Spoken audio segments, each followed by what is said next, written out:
कोरा की धरती राजस्थान से खम्मा घड़ीसा। नमस्कार, आप देख रहे हैं डीडी किसान और मैं हूं आपके साथ राधिका चौधरी। डीडी किसान की टीम हिंदुस्तान के अलग अलग राज्यों में पहुंच रही है। ऐसे में राजस्थान पहुंच गए हैं। राजस्थान के जयपुर यानी कि पिंक सिटी में अनंतपुरा गांव में पहुंचे हैं और आज बात करेंगे पीएम किसान सम्मान निधि योजना।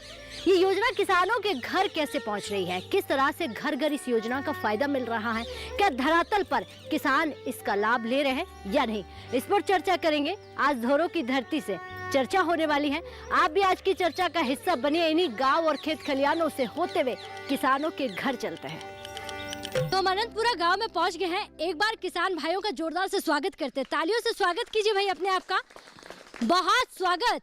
और आज की जो चर्चा होने वाली है वो आपको बता दें कि जयपुर से होने वाली है, अनंतपुरा गांव से होने वाली। इस गांव का नाम आपने पहले भी सुना होगा क्योंकि कहते हैं कि ये गांव काफी जागरूक है और ये गांव विज्ञान के साथ जुड़कर खेती कर रहा है।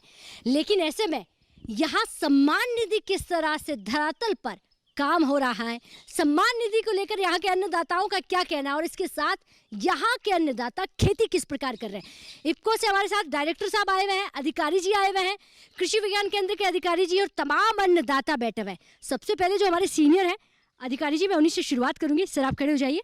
जी नमस्कार जी। नमस्ते जी, नमस्ते। क्या नाम है आपका पूरा? मेरा नाम सुधीर मान है। मैं राज्य विपणन प्रबंधक हूँ इफ्को में, जयपुर में। जी, इफ्को थोड़ा सा समझाइए कि किस तरह से पूरे जयपुर में काम कर रही है ये संस्था।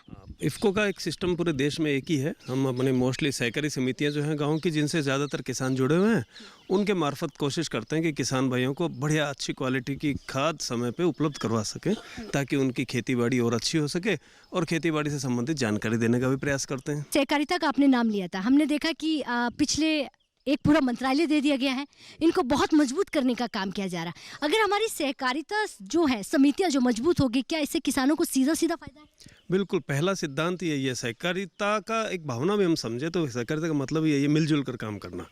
और बहुत कठिन कार्य होता है, एक आदमी नहीं कर सकता, 10 आदमी बड़े आराम से कर लेते हैं। सीधा सा कंसेप्ट है। तो उसी कंसेप्ट पे जब हमारे सारे किसान भाई मिलजुल कर काम करेंगे तो हर मुश्किल काम आसान हो जाएगा। अभी ऐसा कोई मुश्किल काम नहीं है। हमें खेती में और आगे बढ़ना है, नए नए नवाचार अपनाने हैं, नवाचार करने भी हैं किसान भाइयों को। और खेती में भी जैसे और तकनीक नई बदल रही है हर चीज़ में, तो खेती में भी नई तकनीक हमारे किसान भाई अपनाएं। तो इसी नई तकनीक के आधार पर ही इफ्को इनको बता रही है कि भाई हमें नैनो उर्वरकों का उपयोग क्यों करना चाहिए। सबसे ज़रूरी तो वो बात है क्योंकि हमारे देश में भी उर्वरकों की कमी है और हम विदेश पे काफ़ी निर्भर हैं। और जो रासायनिक खाद है, इनके ज़्यादा उपयोग से पता क्या हो रहा है, हमारी ज़मीन भी ख़राब हो रही है, वातावरण ख़राब हो रहा है। जो ज़मीन में उपज रहा है वही हम खा रहे हैं, तो हमारा शरीर भी ख़राब हो रहा है। तो ये एक अच्छी चीज़ नहीं है। तो हमारी इच्छा यही है कि ये तस्वीर थोड़ा बदलें, हमारे किसान भाई जैविक खेती करें, रासायनिक का कम से कम उपयोग करें